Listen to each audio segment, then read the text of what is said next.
அழகு, ஒளி கொடுத்த நாவலகு, நான் கொண்டு பேசும் நான் அழகு, செவி கொண்டு கேட்கும் நீங்கள் எல்லாம் அழகு. உங்கள் அனைவருக்கும் என் பணிவார்ந்த வணக்கம். பொதுவாக பிறப்பு, போராட்டம், இறப்பு இதை பற்றி பேசுவார்கள். அண்ணா நட்சத்திர வேறுபாடாக மோகன்தாஸ் கரம்சந்த் காந்தி என் மகாத்மா என அழைக்கப்பட்டார். அதை பற்றி பேச வந்துள்ளேன். வைஜத்தில் வாழ்வாங்கும் வாழ்பவன் மானுரையும் தெய்வத்தால் வைக்கப்படும் என்பது வள்ளுவரின் வாக்கு. ஆனால் வையத்தை வாழ்வாங்கும் வாழ வைக்க பெருமை வரலாற்றின் ஒரு சில மட்டுமே உண்டு. பிறந்த நாளன்று நினைக்கப்படும் தலைவர்கள் சில, இறந்த நாளன்று பேசப்படும் தலைவர்கள் சில. ஆனால் சுதந்திர காற்றை சுவாசிக்கும் ஒவ்வொரு முறையும் உச்சரிக்க பேரல்லவா மகாத்மா.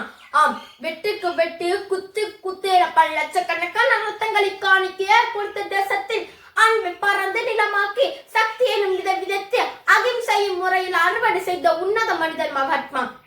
பாராட்ட விட வேண்டியவர் அல்ல மகாத்மா, பின்பற்ற வேண்டியவர்.